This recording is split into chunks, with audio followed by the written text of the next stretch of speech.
Bonjour YouTube, j'espère que vous allez bien. Aujourd'hui, on se retrouve pour des réceptions automnales, encore une fois. Et cette fois-ci, je les ai séparées par documentaire et bande dessinée.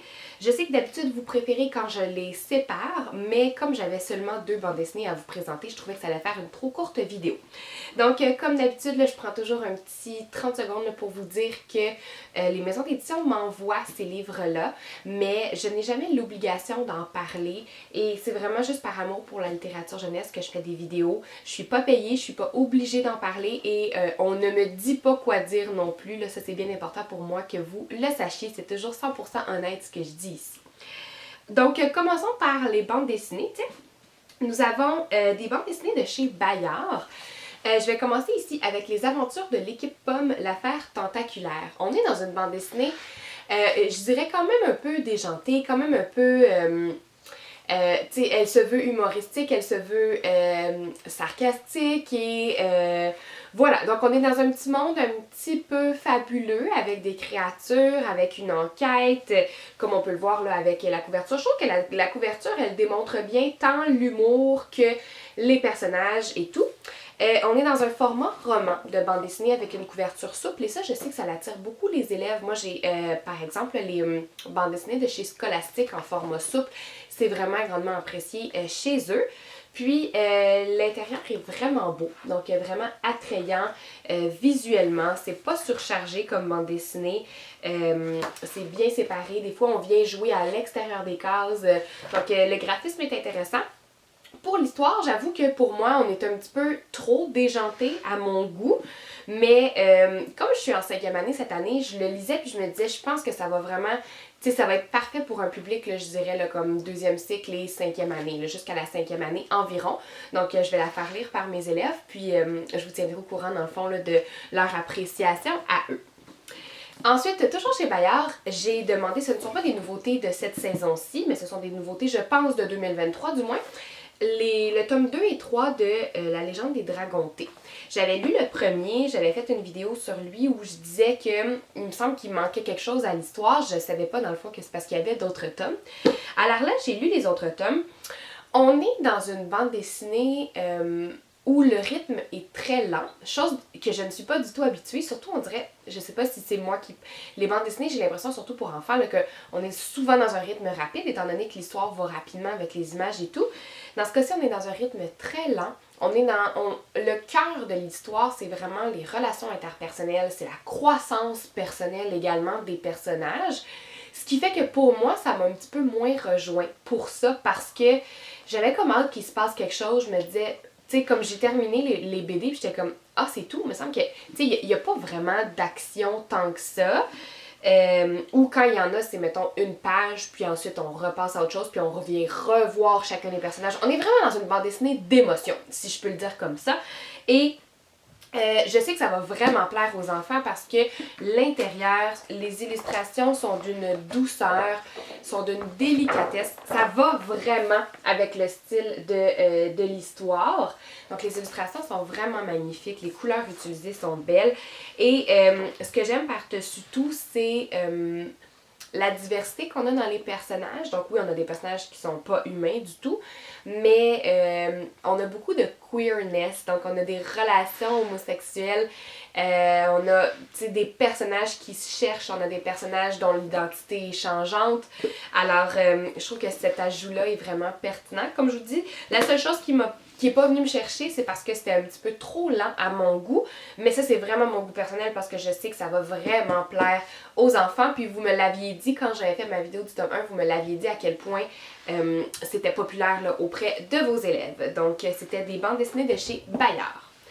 Maintenant, on y va avec les documentaires, juste ici. Donc, j'y vais avec ce documentaire chez Les Malins. Et dans ce cas-ci, c'est ma grosse encyclopédie épaisse. Vous vous douterez sûrement avec le titre et la maison d'édition que c'est de Daniel Brouillette, l'auteur de Bin.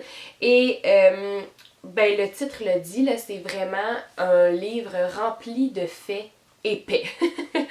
Donc, on est là dans un style humoristique vraiment très ciblé là, de Daniel Brouillette. Je sais qu'il y a beaucoup d'élèves qui aiment ce style humoristique-là, justement.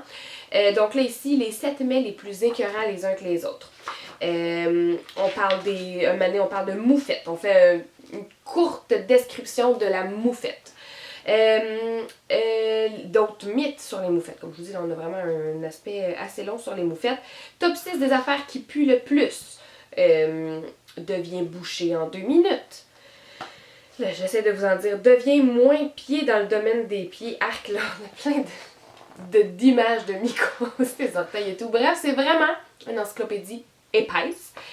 Encyclopédie slash documentaire slash plein d'affaires intéressantes ou plus ou moins à apprendre sur le thème d'être épais, carrément, on va le dire comme ça.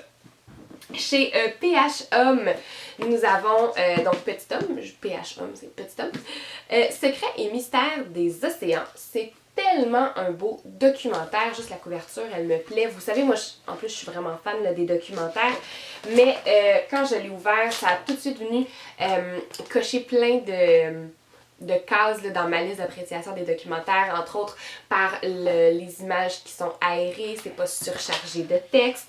On a aussi des flèches pour venir montrer de quoi on parle. On a des titres avec des sous-titres, avec des courts paragraphes pour venir expliquer. Chacune des pages, on vient aborder des sujets différents. Dans ce cas-ci, on est dans les invertébrés. Ah, regardez la page de Méduse, comme c'est beau! Alors, super intéressant, graphisme intéressant, très beau documentaire pour le 2e et le 3e cycle, assurément. Ici, nous avons mon premier guide de l'auto. J'ai trouvé ça super intéressant parce que, surtout avec le temps des fêtes qui arrive, je sais pas pourquoi, on dirait que ça m'a tout de suite fait penser à un beau cadeau qu'on pourrait offrir à un enfant qui adore les voitures dans notre entourage. Je dirais le 2e cycle, 3e cycle, parce qu'il y a parfois beaucoup de textes, comme ici on est dans dans la section moteur à combustion. Donc, parfois, on a un petit peu plus de texte, comme si c'est un sujet ici là, un petit peu plus soutenu. Mais si je vais dans les voitures, justement, là, on vient expliquer les freins, les pneus, vraiment beaucoup de l'entretien de la voiture. Ici, on a même une comparaison des pneus. Et je sais qu'il y a vraiment des enfants qui sont passionnés à ce niveau des voitures. Alors, pourquoi pas l'offrir en cadeau? Et à la toute fin, ben, on a les catégories de voitures, donc compact, sous-compact, berline. Puis il me semble qu'à la fin, il y avait comme, oui c'est ça, on vient même parler de la Formule 1 et tout. Alors vraiment, tout ce qu'il y a à savoir sur la voiture, ben ça se trouve là-dedans. Donc pourquoi pas en faire profiter les enfants dans notre classe, ceux qui trippent, mais comme je vous dis, on est quand même dans un documentaire un petit peu plus soutenu, là. Je dirais plus 3e cycle, là. J'ai dit 2e cycle au début, mais à partir de 10 ans, là, je dirais selon mon expérience. Chez Ozu, maintenant, nous avons 2 nouveautés. Donc, la grande histoire du sport et 15 destins incroyables de l'histoire du Québec. Donc, je vais commencer avec le sport. Ce que j'ai aimé, c'est qu'on vient vraiment se concentrer sur les sports canadiens et sur les athlètes canadiens. On vient inclure des athlètes autochtones, on vient inclure des athlètes paralympiques. Donc, j'ai trouvé que c'était super intéressant. Encore une fois, on a vraiment un visuel qui est dégagé. Je cherchais mon mot. Comme là, ici, là, je suis sur la double page du kayak polo. J'avoue que je ne savais même pas que ça existait comme sport. On a 2 petits paragraphes, quelques paragraphes dans l'autre page, grande place pour les illustrations. Et ensuite, on vient parler de certains athlètes dans cette discipline. On vient faire place aux femmes. On vient présenter parfois aussi, là, comme là, on a 2 doubles pages avec chacun la présentation d'un athlète. Alors, vraiment, super bien fait, ce documentaire-là. Là, j'ai vraiment apprécié, j'ai appris des choses et je pense qu'il va être parfait là, dans notre classe là, pour tous les sportifs et sportives de ce monde. Ensuite, 15 destins incroyables de l'histoire du Québec. Ben ça, ici, en univers social, on va pouvoir aller rechercher certains personnages qui se retrouvent dans notre programme. C'est intéressant. J'avoue que les premiers, je les ai lus, puis je vais devoir faire une petite recherche là, avant de le rendre disponible dans ma classe parce que, par exemple, la première femme, comment elle s'appelait donc? Éléonore de Grandmaison, c'est la première seigneuresse en Nouvelle-France.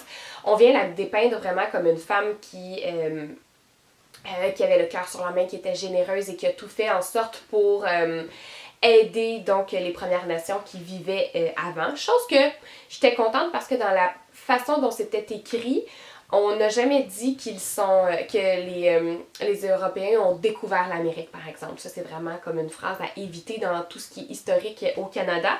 Donc, dans ce cas-ci, on vient pas dire ça. Au contraire, on vient souvent nommer que les Autochtones étaient là en premier. Là, elle est dépeinte comme une femme là, qui voulait vraiment les aider et tout.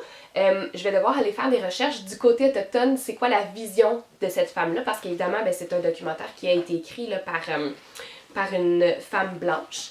Donc, ben, je dis qu'elle est blanche par une femme, mais j'aurais tendance à croire que c'est par une femme blanche.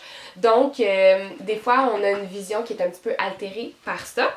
Toutefois, on a aussi le portrait d'un chef là, autochtone, je ne me rappelle plus de quelle nation, je pense que c'est pas une nation qui est encore présente aujourd'hui.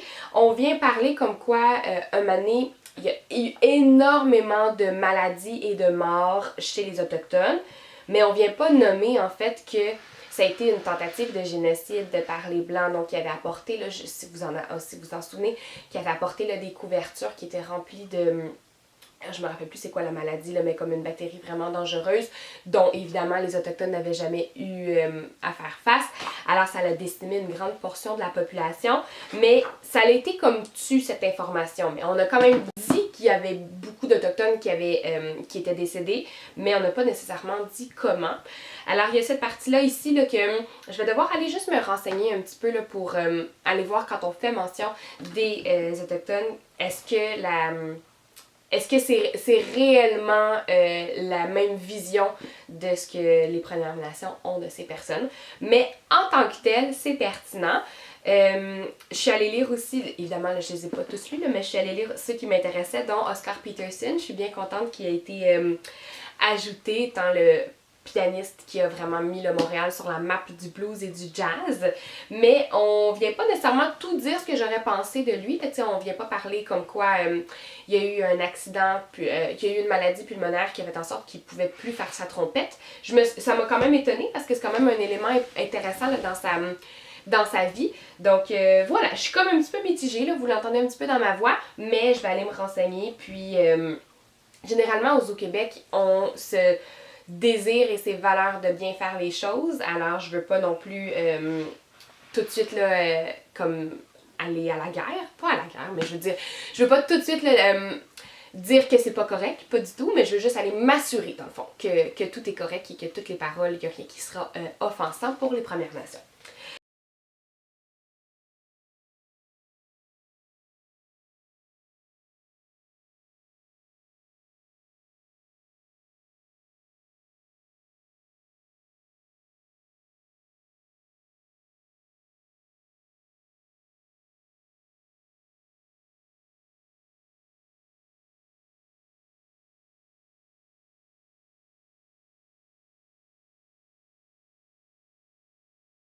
On est maintenant dans les éditions Multimonde et un beau documentaire animalier. Les animaux les plus... Là, on avait écrit extraordinaire, mais on est venu le barrer pour ridicule du monde.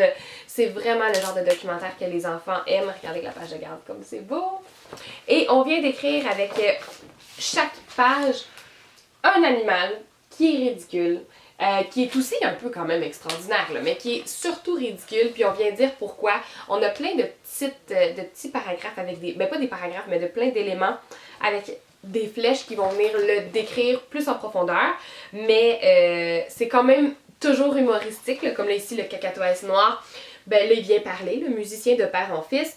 Là on vient donner une information qui est vrai. Donc, quand il pleut, ça se suspend la tête en bas et étire les ailes pour se doucher. Donc, ça, c'est un élément qui est vrai. Mais là, juste en dessous, a le rythme dans la peau. Donc là, avec sa queue, justement, là, qui va venir faire battre. Baguette improvisée, donc là, il tient. Donc, c'est pour vous montrer que on a comme des vrais qui sont des faits qui sont scientifiques, puis des faits qui sont venus juste pour ajouter un ton humoristique au documentaire. Donc, vraiment super pertinent. Ça ferait vraiment un beau à la manière d'aller chercher un animal extraordinaire et ridicule, puis d'aller en faire un peu le portrait de la même façon. Puis, en dessous de l'animal avec de son illustration, on a un court paragraphe là, qui vient parler un petit peu plus en profondeur de cet animal. Et je termine ici avec Mers et Monde du Mers et Monde, voyons, Saint-Stron. Mers et Océans du Monde, donc chez Rue du Monde. C'est toi qui avais fait, si vous vous souvenez, le documentaire sur les fleuves qui m'avait vraiment intéressée parce que c'est donc un sujet qu'on n'entend pas parler. Mais ici, Mers et Océans du Monde, ce que j'aime de ce documentaire-là, d'abord, c'est par la grosseur, là, vous le voyez avec mon visage, donc c'est immense, mais la place, elle est vraiment aux illustrations. Donc si je prends n'importe quelle page, oh, j'adore les forts. Si vous ne saviez pas, là, je suis une fan de forts. Souvent, je fais des voyages et je vais toujours m'organiser pour aller visiter des forts parce que je suis passionnée. Mais par exemple ici, donc la Côte d'Azur, on a tout ça, excusez, on a tout ça ici qui est place à l'illustration. Puis, bien, évidemment, dans les illustrations, on a quand même des petits faits, donc des petites courtes phrases qui viennent décrire l'illustration. Mais les informations se trouvent dans la bande, dans le bas. Donc, les enfants pourraient feuilleter puis seulement observer les illustrations et en apprendre davantage, comme ils pourraient prendre le temps de lire les paragraphes pour ceux que ça leur tente. C'est ce que j'aime, moi, des documentaires, c'est que ça se lit comme on le veut, puis souvent des documentaires, on peut en lire pendant 10 minutes comme on pourrait en lire pendant 10 heures, puis on aurait un résultat quand même impressionnant dans les deux. Alors, c'est super intéressant, puis on vient vraiment parler de tout ce qui concerne Mers et Monde. Mer et Océan, voyons, je vais arrêter de me tromper. Mer et Océan, comme je vous disais, là, on avait la Côte d'Azur, là, on avait les forts. Là, ici, sur les pages, on a les pirates, donc pour venir parler de ce sujet-là. On a les tempêtes, les côtes, les traditions liées avec les océans. Puis ça, on a sûrement place à ajouter des informations par rapport aux religions dans nos classes, donc en éthique et culture religieuse. Il nous reste encore une année avec ce programme-là. Les mangroves, les changements climatiques. Vraiment un très très beau documentaire qui fait un beau lien avec celui-là de Petit Homme dont je vous ai parlé tantôt. Alors, c'est ce qui conclut ma vidéo. J'espère que vous... Non, c'est pas vrai, j'en ai un autre. Je vais aller le chercher. Attendez-moi. Je savais que je l'oubliais, mais c'est parce que c'est lui que j'étais en train de lire, puis j'avais oublié de le mettre dans la pile. Il vient tout juste de sortir. Vous savez, j'aime beaucoup cette collection. Donc, le petit illustré de l'intimité, c'est chez Atelier de la Belle Étoile, ce serait ça la maison d'édition? Oui, édition Atelier de la Belle Étoile. Donc, comme je vous disais, on en a eu un sur le pénis, on en a eu un sur la vulve, le vagin et tout ça. On en a eu un aussi sur la puberté en tant que telle, si je me souviens bien. Non, c'est pas vrai, sur la famille ou sur les relations interpersonnelles. Bref. Là, ici, on est dans l'intimité. On a la puberté, l'identité, le consentement, l'amour, la sexualité. Alors ça, c'est un livre qui est idéal pour le 3e cycle du primaire et plus. On a donc, encore une fois, là, évidemment, un aspect scientifique avec les organes génitaux, qui est super important à chaque fois. Regardez la belle diversité. Donc, on a ici des seins qui pointent dans toutes les directions, qui ont toutes les formes différentes, les grosseurs différentes, des couleurs de peau différentes. Je trouve que la recherche de diversité dans cette collection-là, elle est extraordinaire et chaque enfant va être capable de reconnaître son corps, j'en suis persuadée. Il me semble, c'est exactement ce que j'allais dire, on a des personnes qui sont atteintes du vitiligo, on a vraiment là tellement une belle recherche de diversité. Je sais que je viens de le dire, mais je veux le redire encore. Et on a, c'est ça, vraiment toute la différence de toutes les formes d'identité. Ça, c'est ce que j'ai trouvé le plus intéressant. Donc, on a l'identité sexuelle, on a l'identité physique, on a l'identité culturelle, l'identité sociale. Et là, regardez, on est comme un peu dans des quiz en même temps, puis d'essayer faut que l'enfant apprenne à se connaître. Et il est à l'aube, on s'entend au 3e cycle, de vivre des grands changements dans son identité carrément. Alors, j'ai vraiment apprécié ma lecture. Je trouve pas qu'on va trop loin pour le 3e cycle, mais quand même avec un petit bémol. Tu sais, je le mettrais avec un étiquette genre pour public averti. parce que on vient quand même, par exemple, parler de pornographie. C'est pas tous les enfants de 5e année qui vont être prêts à entendre parler de ce sujet-là. Ça veut pas dire qu'il faut qu'on le cache, à mon avis, mais je pense qu'il faut que les enfants sachent dans quoi ils s'embarquent en consultant ce livre-là. On vient parler de la masturbation, des fantasmes, on vient parler de la virginité, bien évidemment des relations sexuelles, des pratiques sexuelles. Donc, on est, comme je vous dis, selon moi, il y a des parties que je vais utiliser, je pense, en grand groupe avec mes élèves pour mes cours d'éducation à la sexualité. J'ai encore là... je me questionne à savoir est-ce que je vais le laisser. Ça va dépendre de la maturité de mes élèves, en fait, quand je vais commencer ces cours-là. Parce que, tu sais, on vient quand même parler d'orgasme, on vient parler des pratiques orales, des pratiques... je sais pas si on s'embarque dans le... dans d'autres... c'est ça, tu sais, on vient parler quand même de la pénétration, les caresses. Tu sais, c'est vraiment fait de façon bienveillante, douce, dans un langage que les enfants vont connaître et comprendre. Mais c'est sûr que quand même, on va un petit peu loin dans la sexualité pour que ce soit libre accès sans avertissement pour les enfants. Donc, ça serait mon avis. Pour le premier cycle du secondaire, par exemple, ce serait vraiment, vraiment pertinent parce que là, je pense qu'on peut se permettre d'aller un petit peu plus loin là, dans nos explications. Et non seulement dans nos explications, mais dans ce que les enfants aussi sont prêts à entendre et à découvrir, que ce soit de par vous ou parce qu'ils sont prêts à aller chercher comme information aussi. Je préfère tellement, en plus moi je suis maman d'un petit garçon, je préfère tellement que l'information soit accessible de cette façon-là pour que les enfants aillent chercher l'information dans des sources sûres, dans des sources bienveillantes comme ça, que de par les amis, de par Internet, de par les réseaux sociaux. Donc si vous comprenez là... je trouve qu'il y a comme un gros monde là, entre les deux, donc ce genre de ressources-là, c'est vraiment toujours pertinent. Alors voilà, donc là, c'est ce qui conclut ma vidéo. Je remercie les maisons d'édition et je vous remercie vous pour votre écoute. Vous m'écrirez en commentaire qu'est-ce qui a retenu votre attention et on se retrouve dans une prochaine vidéo.